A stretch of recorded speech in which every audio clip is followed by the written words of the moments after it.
Assalamualaikum warahmatullahi wabarakatuh.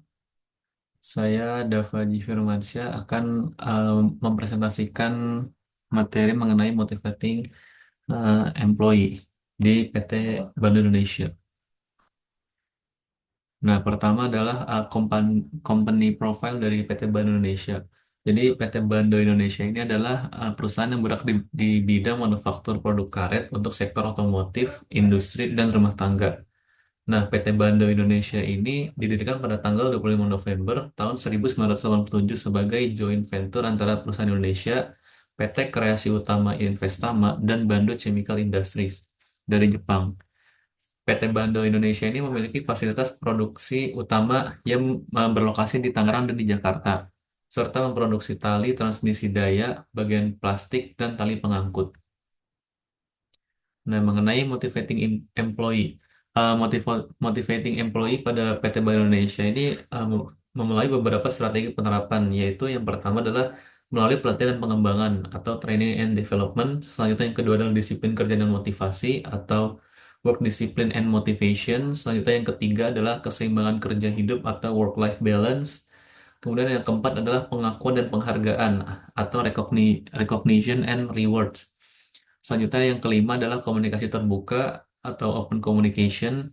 Selanjutnya yang terakhir adalah peluang peningkatan karir atau career advancement opportunities. Jadi dengan berfokus pada area-area ini, PT Bank Indonesia ini dapat menciptakan lingkungan kerja yang memotivasi dan produktif bagi karyawannya. Untuk yang pertama yaitu Early Theories of Motivation. Nah, yang pertama itu ada uh, Maslow Hierarchy of Need, jadi teori kebutuhan dari Maslow. Yang pertama adalah self actualization, yaitu aktualisasi diri. Nah, aktualisasi diri ini merupakan peluang untuk pengembangan diri, pelatihan, dan kesempatan untuk mengambil peran penting dalam proyek-proyek menantang. Selanjutnya yang kedua adalah esteem atau kebutuhan penghargaan, pengakuan atas prestasi, promosi, dan penghargaan atas kontribusi yang berarti. Selanjutnya adalah kebutuhan sosial. Jadi, kebutuhan sosial ini berupa kegiatan kebersamaan, team building, dan lingkungan kerja yang mendukung interaksi sosial. Kemudian yang selanjutnya adalah kebutuhan keamanan, seperti asuransi kesehatan, tunjangan pensiun, dan lingkungan kerja yang aman serta stabilitas pekerjaan. Kemudian yang terakhir adalah kebutuhan dari fisiologis, seperti gaji yang layak, fasilitas makan, seperti kantin, dan lingkungan kerja yang nyaman. Selanjutnya adalah teori X dan teori Y dari McGregor. Teori X yaitu mengasumsikan bahwa karyawan pada dasarnya tidak suka bekerja dan harus dipaksa, diawasi, atau dihukum untuk mencapai tujuan organisasi. Untuk gaya manajemen dari teori X ini memiliki gaya manajemen yang otoriter dengan kontrol ketat dan arahan yang jelas. Manajer yang mengikuti teori X cenderung percaya bahwa karyawan tidak akan bekerja tanpa pengawasan yang ketat. Nah, contoh penerapan dari teori X ini adalah menggunakan sistem pengawasan dan kontrol yang ketat untuk memastikan karyawan bekerja sesuai dengan standar yang ditetapkan. Kemudian memberikan instruksi yang sangat jelas dan spesifik untuk menghindari kesalahan dan memastikan pekerjaan selesai tepat pada waktunya. Selanjutnya untuk teori Y. Teori Y ini mengasumsikan bahwa bekerja adalah sifat alami dari manusia. Dan jika karyawan diberikan kondisi yang baik, mereka akan berusaha keras dan menunjukkan tanggung jawab. Jadi gaya manajemen dari teori Y ini adalah gaya manajemen yang partisipatif dengan fokus pada menciptakan lingkungan kerja yang mendukung dan memberikan kesempatan bagi karyawan untuk berkembang. Manajer yang mengikuti teori Y ini percaya bahwa karyawan itu termotivasi secara intrinsik dan dapat diandalkan. Terus contoh penerapan dari teori Y ini adalah dengan menciptakan lingkungan kerja yang mendukung dan memotivasi karyawan dengan memberikan kesempatan untuk berkembang dan juga belajar. Selanjutnya, turut serta melibatkan karyawan dalam proses pengambilan keputusan dan memberikan mereka tanggung jawab atas proyek atau tugas tertentu yang dapat meningkatkan rasa memiliki dan motivasi intrinsik. Selanjutnya yang kedua adalah two factors theory atau dari teori Herzberg. Two factors theory. Yang pertama itu ada hygiene factors atau faktor higienis. Jadi faktor higienis ini adalah faktor-faktor yang tidak meningkatkan kepuasan tetapi bisa mencegah ketidakpuasan. Contohnya termasuk gaji, kebijakan dari perusahaan, kondisi kerja, dan keamanan pekerjaan. Nah, contohnya yaitu kompensasi dan manfaat itu menyediakan gaji yang kompetitif dan paket manfaat yang komprehensif untuk memastikan bahwa karyawan itu merasa aman dan dihargai. Selanjutnya, menciptakan kondisi kerja yang aman. Jadi, kita menciptakan lingkungan kerja yang aman dan nyaman dengan fasilitas yang memadai dan peralatan kerja yang sesuai dengan kebutuhannya. Selanjutnya adalah kebijakan yang jelas. Dengan menerapkan kebijakan perusahaan yang jelas dan adil, karyawan akan merasa diperlakukan dengan adil. Kemudian yang selanjutnya adalah motivators. Jadi motivator ini adalah faktor-faktor yang meningkatkan kepuasan kerja dan motivasi. Contohnya termasuk pencapaian, pengakuan, tanggung jawab, dan pekerjaan itu sendiri yang menantang dan bermakna. Untuk motivator sini terdapat peluang pencapaian, yaitu memberikan kesempatan kepada karyawan untuk mencapai target dan tujuan yang menantang, yang dapat meningkatkan rasa puas dan pencapaian diri. Selanjutnya ada pengakuan, yaitu mengakui kerja keras dan pencapaian karyawan melalui penghargaan, pengakuan publik, atau bonus. Selanjutnya adalah tanggung jawab. Dengan meningkatkan tanggung jawab karyawan, akan memberikan mereka proyek atau tugas yang menantang dan memberikan otonomi dalam pelaksanaannya.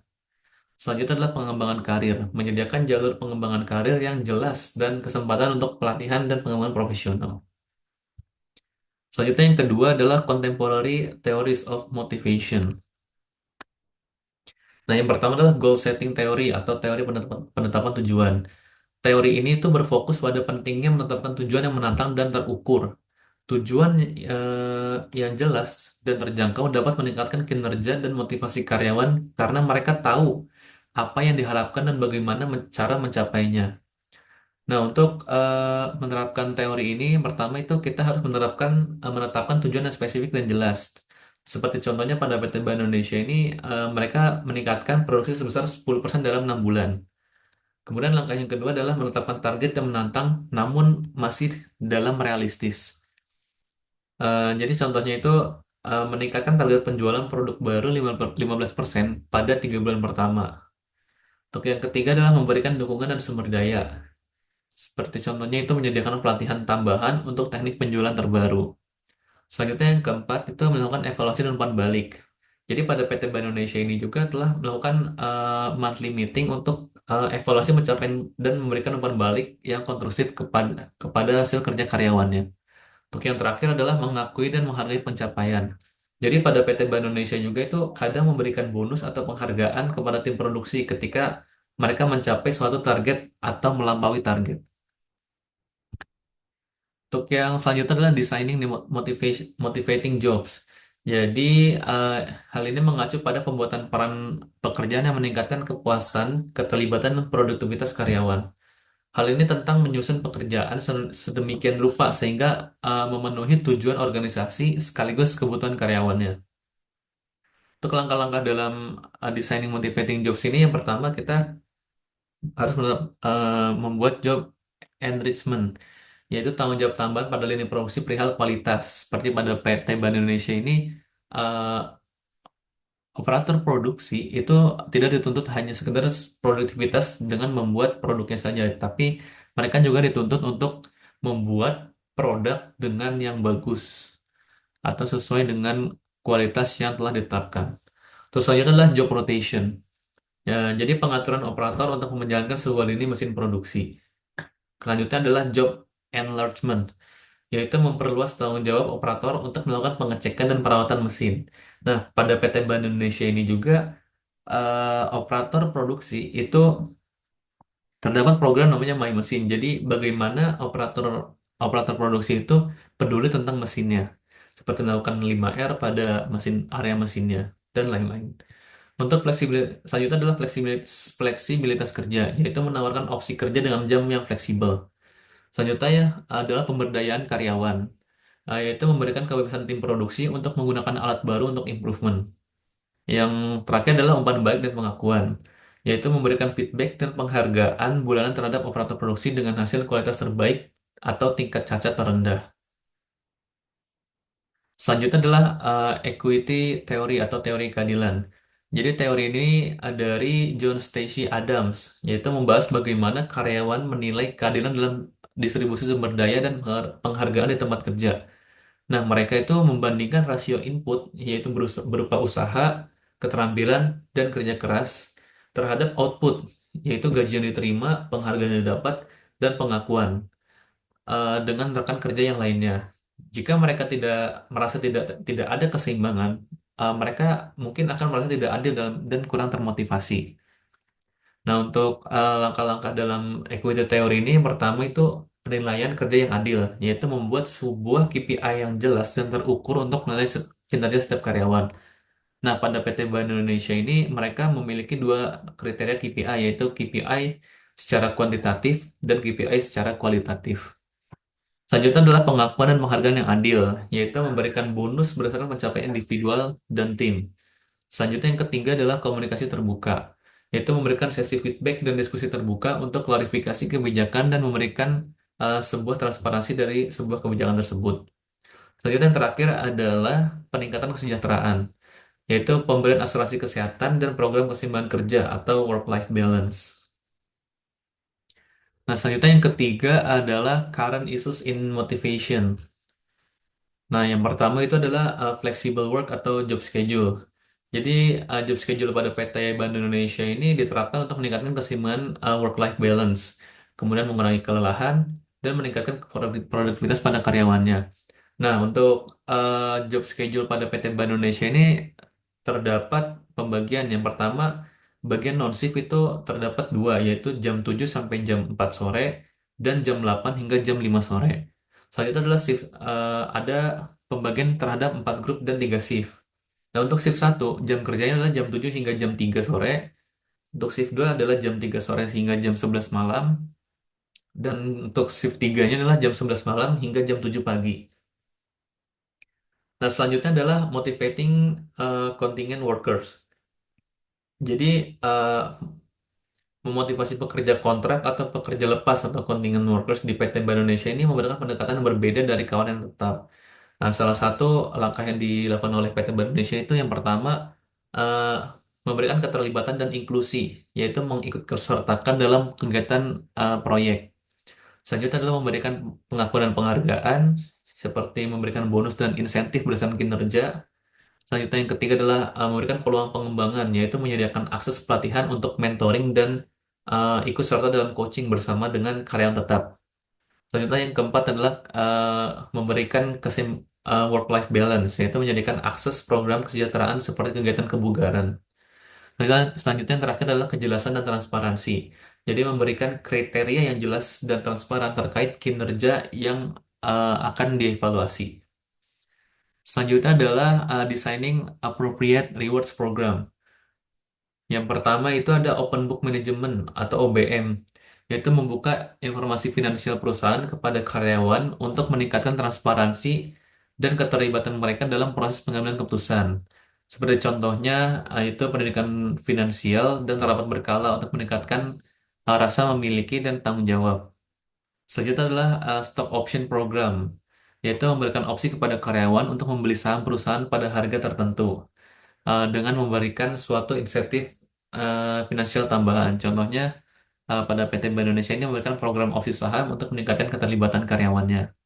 Selanjutnya ada Employee Recognition Program, yaitu memberikan pengakuan dan penghargaan kepada karyawan atas pencapaian atau kontribusi mereka yang luar biasa.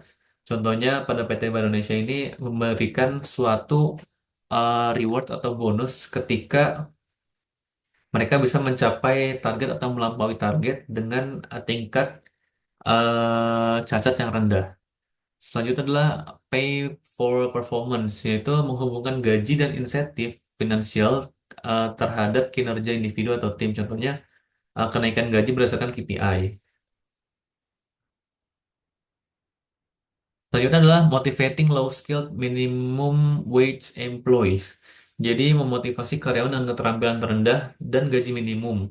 Di PT Bank Indonesia ini memerlukan pendekatan yang penuh perhatian dan strategis, yaitu cara yang pertama adalah memberikan pengakuan dan apresiasi, yaitu mengakui kinerja luar biasa secara publik selama pertemuan perusahaan dan melalui buletin internal.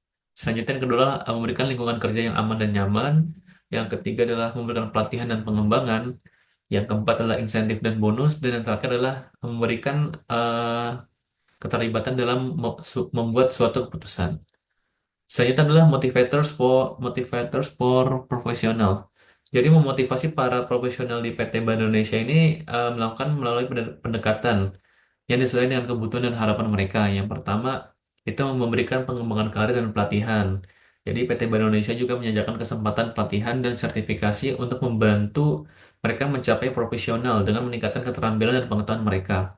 Selanjutnya yaitu proyek menantang dan menarik. Jadi PT Bank Indonesia ini ikut seringkali memberikan proyek-proyek yang menantang dan memiliki dampak strategis tinggi untuk mempertahankan minat dan keterlibatan mereka dalam perusahaan. Selanjutnya yang terakhir adalah otonomi dan tanggung jawab, yaitu memberikan otonomi dalam pengambilan keputusan dan cara mereka mengelola pekerjaan mereka. Baik, terima kasih sekian yang dapat saya sampaikan. Wassalamualaikum warahmatullahi wabarakatuh.